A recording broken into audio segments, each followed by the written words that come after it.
Paz, Senhor, meus queridos irmãos, sejam todos muito bem-vindos ao meu canal. Eu sou o Denner Gonçalves. Bom, pessoal, e no vídeo de hoje eu vou falar a respeito de 7 mistérios que nós encontramos na Bíblia Sagrada. 7 mistérios que estavam ocultos na Bíblia Sagrada e através de Jesus Cristo e do Espírito Santo eles foram revelados. Bom, pessoal, e antes de começar o vídeo, eu não posso deixar de pedir gentilmente, se você é nosso irmão em Cristo Jesus, você possa se inscrever no canal, me ajudar a chegar nos 100 inscritos aqui do canal do YouTube, deixar o seu like e lembre de ativar o sininho de notificação. Geralmente o YouTube ele não notifica todos os vídeos que nós postamos, então verifique aí se você é inscrito e se você ativou o sininho para receber todas as notificações.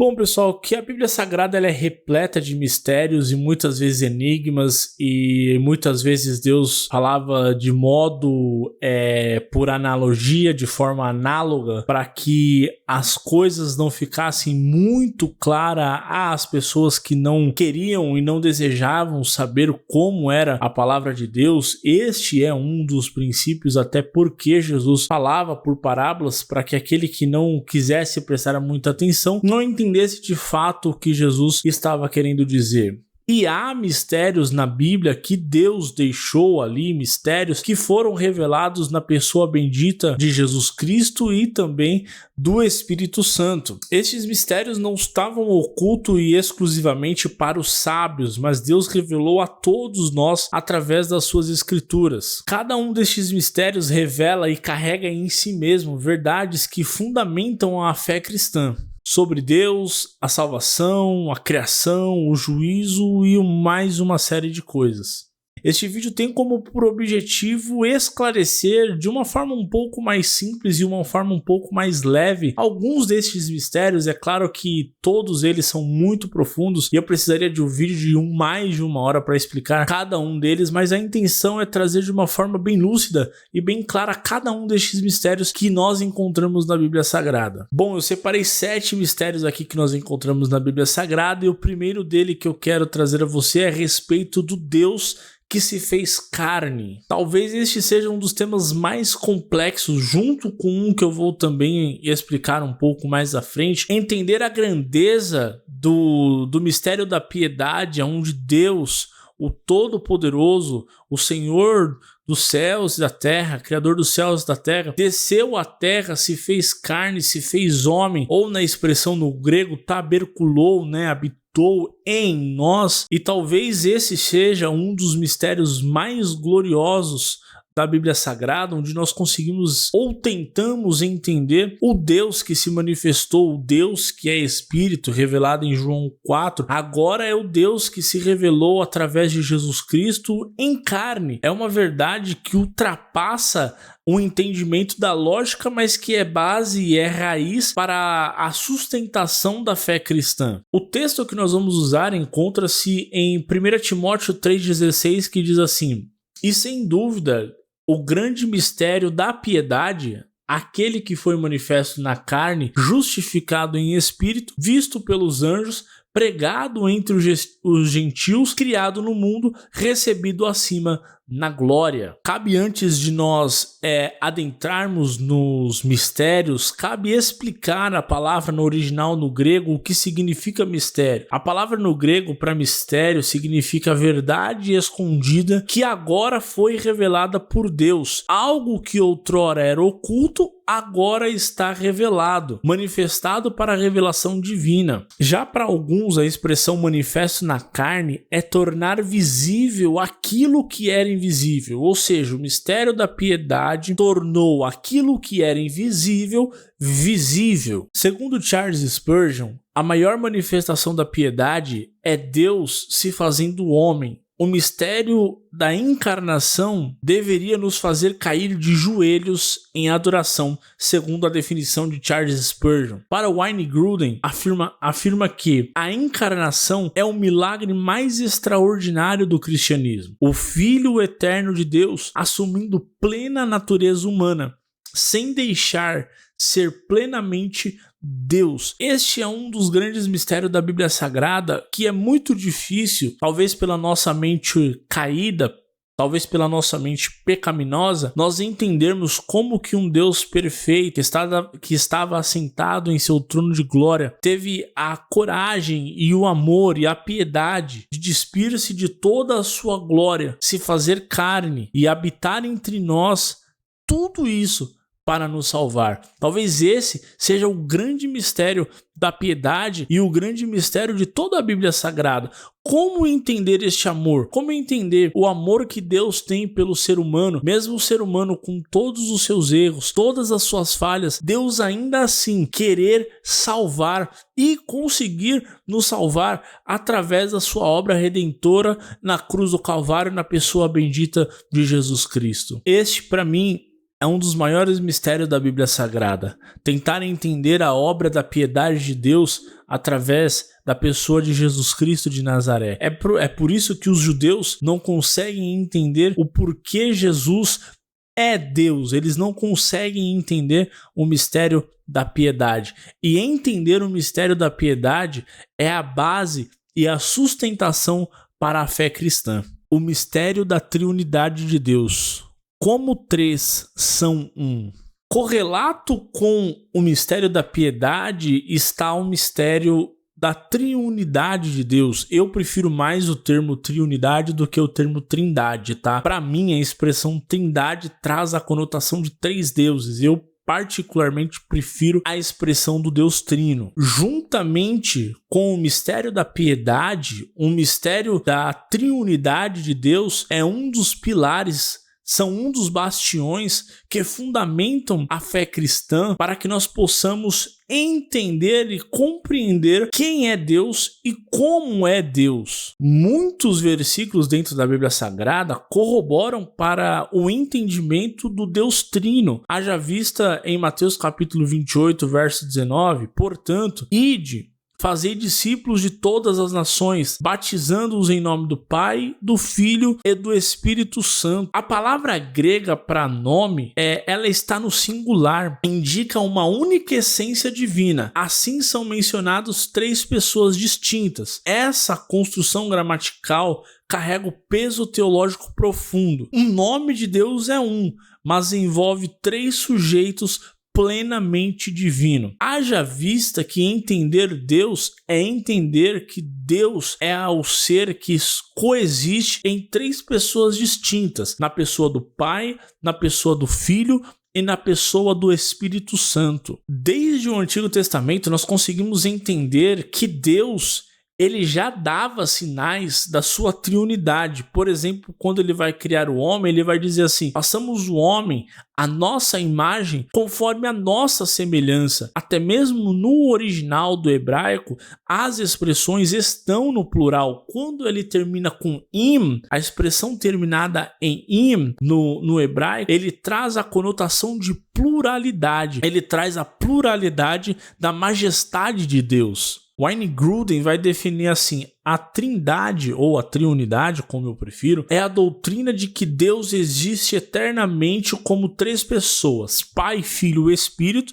e que cada pessoa é plenamente Deus, e há um só Deus. Augusto Nicodemos também vai afirmar: a doutrina da trindade não é a construção filosófica, mas uma confissão bíblica diante da revelação simultânea do Pai, do Filho e do Espírito. Talvez para nossa mente humana caída e pecaminosa, entender a Deus em um tempo e espaço em que nós estamos, aonde nós entendemos que três são de fato três coisas, talvez para nossa mente humana caída e pecaminosa seja muito complexo entender isso. Como pode Deus, sendo um, são três?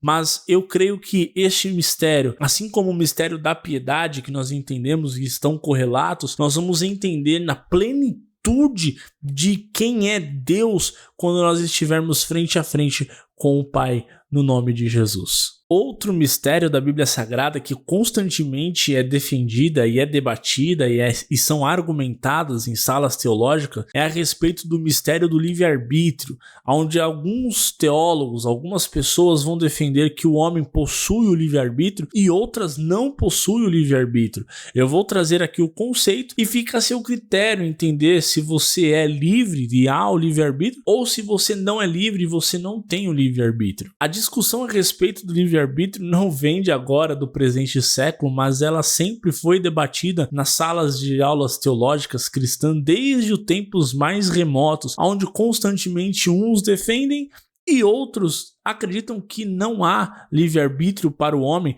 e que sim, o homem está penso e propenso a fazer aquilo que ao que o seu ser determina. Então, por exemplo, quando você faz coisas boas, é porque você está influenciado, está dominado, se assim posso dizer, colocar com permissão da expressão, que você está cheio do Espírito Santo, mas que se você faz coisas erradas e coisas pecaminosas, é porque você está cheio do espírito da enganação, cheio do espírito enganoso. Então que você nunca de fato vai fazer a sua vontade, mas que sim você vai fazer a vontade daquele que está governando a sua vida.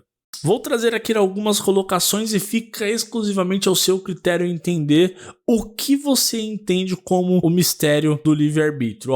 João 6,44 vai definir assim: ninguém pode vir a mim se o Pai que me enviou não trouxer. A palavra grega traduzida para como pode, que é dinamai, que indica ser capaz, e trouxer, que significa arrastar com força. Jesus afirma que ninguém tem a capacidade de vir a ele, a menos que seja puxado ou atraído pelo Pai. Isso desafia a noção comum de livre escolha espiritual. Então eu vou dar aqui as opções e você comenta aqui embaixo. Eu quero que você comenta aqui embaixo se você acredita ou não no livre-arbítrio. Agora repare, a Bíblia indica que o ser humano ele está caído e morto em seus próprios deleitos e em seus próprios pecados. Isso lá em Efésios 2:1. Em João 8,34, ele é escravo do seu próprio pecado. Isso implica que, sem a ação de graça, não há iniciativa espiritual capaz de levar o homem a Deus, a liberdade humana. Neste sentido, é limitado pela própria natureza pecaminosa e pela necessidade de intervenção divina. Charles Spurgeon, que eu gosto muito e você vai ver muitas citações dele aqui no canal, o livre-arbítrio trouxe ruína ao homem no Éden. E desde então, se algo bom acontece no coração humano, é por conta do Espírito Santo. Jacob Arminian, ou Jacó Armínio, como queira, fundador do arminianismo, reconhece a vontade humana, embora livre em sua essência, está ferida e precisa da graça previamente para responder ao chamado divino. Carson vai definir assim: a liberdade do homem existe dentro dos limites determinados por Deus. Nenhuma liberdade humana pode anular o plano soberano da redenção. A doutrina do livre-arbítrio é mal compreendida quando se pensa nela como liberdade de total e autônoma. A Escritura afirma a responsabilidade moral humana, mas também apresenta a soberania de Deus em atrair, convencer e regenerar o pecador.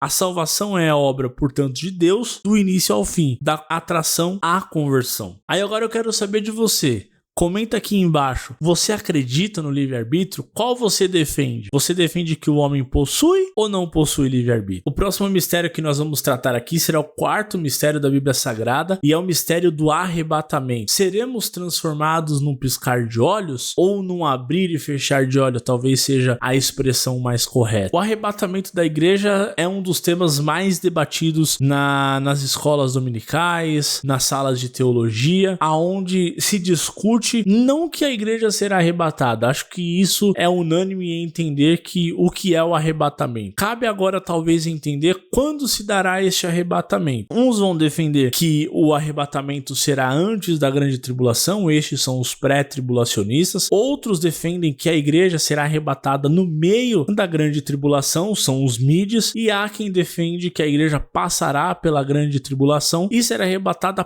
pós a tribulação, e estes são chamados de pós-tribulacionistas. tribulacionistas. O texto que vai defender ou vai apresentar o mistério do arrebatamento está em Tessalonicenses, carta do apóstolo Paulo aos Tessalonicenses, a partir do capítulo 4, dos versículos 16 e 17. Acho interessante trazer que a palavra arrebatados vem traduzido do grego, que significa tomar à força, arrancar subitamente e arrebatar. No latim, esse verbo foi traduzido como raptus, que deu origem à expressão rapto ou arrebatamento. Em 1 Coríntios, Paulo vai dizer assim no capítulo 15, versículos 51 e 52: Eis que vos digo um novo mistério. Na verdade, nem todos dormiremos, mas todos seremos transformados em um abrir e um fechar de olhos, ante a última trombeta. A palavra aqui, mistério, é indicado que algo antes estava oculto e agora revelado. Aqui acho interessante frisar que nós não seremos arrebatados em um piscar de olho, mas sim em um abrir e fechar de olhos. Eu acredito que todo olho verá o arrebatamento da igreja, e não um simples sumir das pessoas.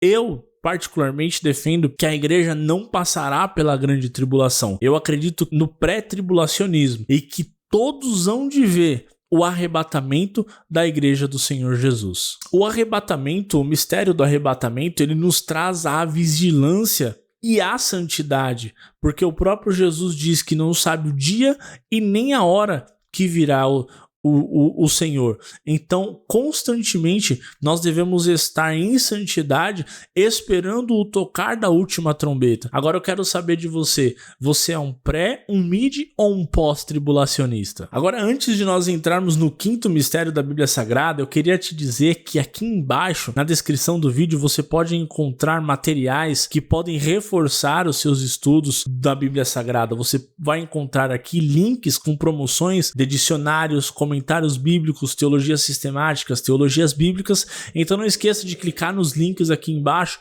e conferir e dar uma olhada lá nos preços, que você vai achar livros incríveis na Amazon. E o mistério número 5, talvez para muitos seja um dos mistérios mais importantes da Bíblia Sagrada, aonde todos gostariam de saber e ter a certeza de onde estava localizado o Jardim do Éden. Para muitos, o Jardim do Éden é um local emblemático. É muito mais do que um simples jardim.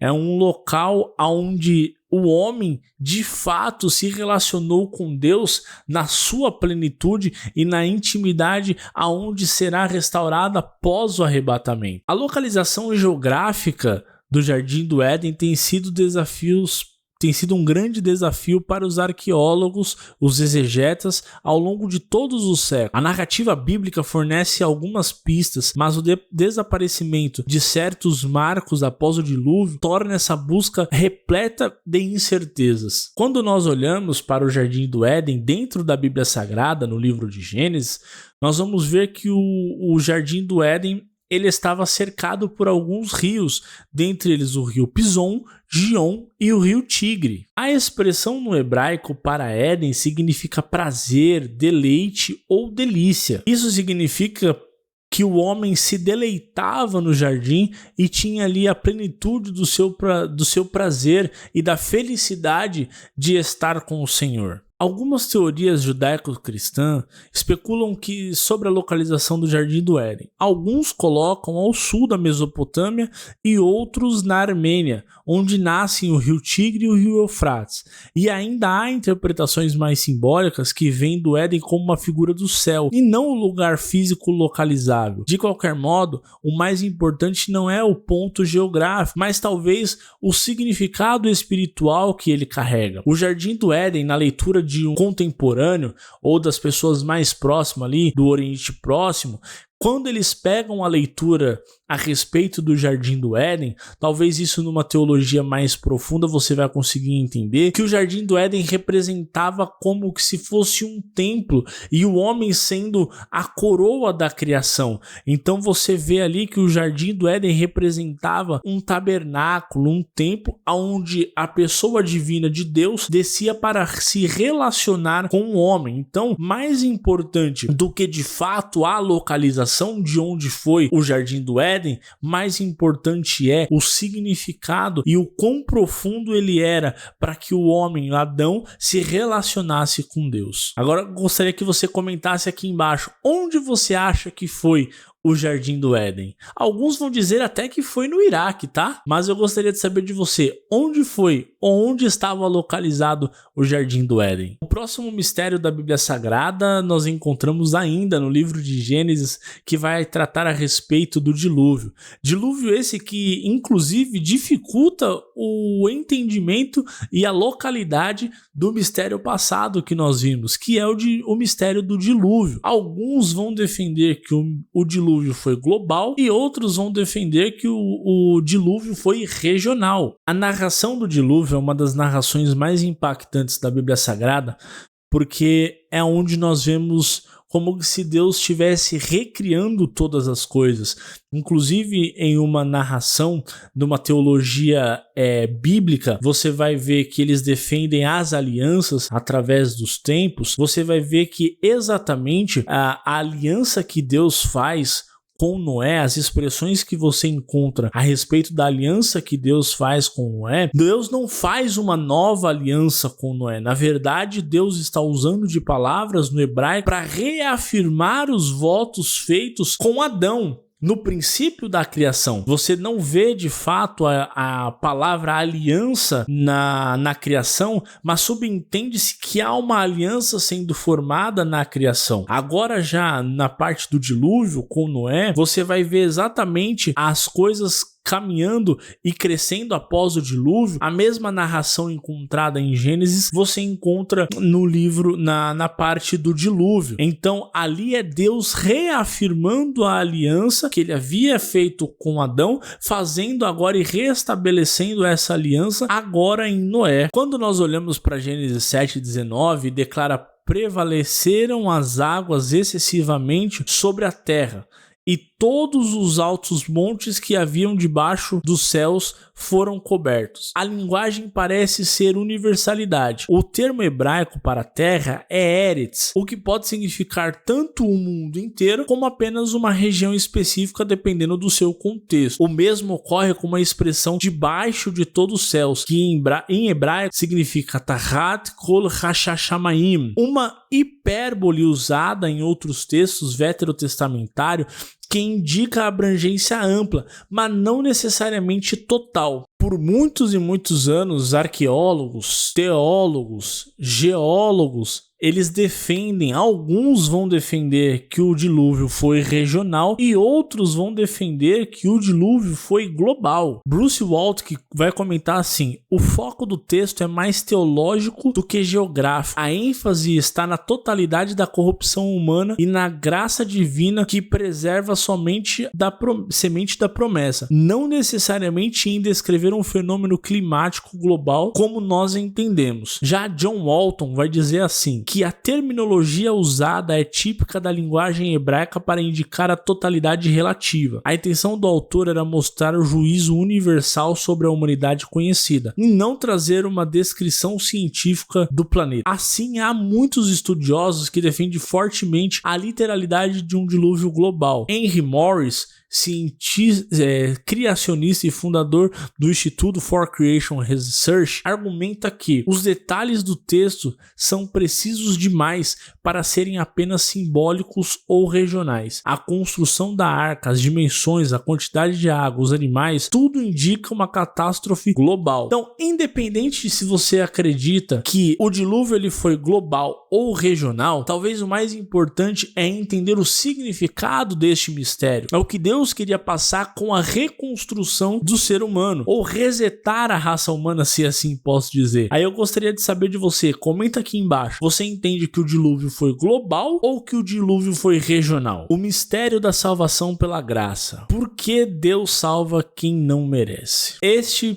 Por último, mas não menos importante, pelo contrário, é aquilo que está fundamentado toda a Bíblia Sagrada, é a salvação através da graça. A graça que é o favor imerecido de Deus para o homem. O homem que outrora foi inimigo de Deus, agora é amigo de Deus, graças ao sacrifício de Jesus Cristo na cruz do Calvário, dando início à graça que nós vivemos hoje. Paulo vai dizer aos Efésios assim: pela graça sois salvos. Isso não vem de vós, é dádiva, é dom, é presente de Deus e não vem das obras para que ninguém se glorie. A expressão no grego para graça significa favor imerecido, bondade sem pagamento ou sem merecimento. Entende-se que a graça é um dom de Deus que nós recebemos da parte do Senhor Jesus Cristo e que nós não conseguiríamos pagar por essa salvação e por essa graça. Nós olhamos para o livro de Isaías, onde ele vai dizer que todas as nossas boas obras são trapos de imundícia. E a título de conhecimento, para você que não sabe, trapos de imundícia eram os panos que as mulheres usavam naqueles dias.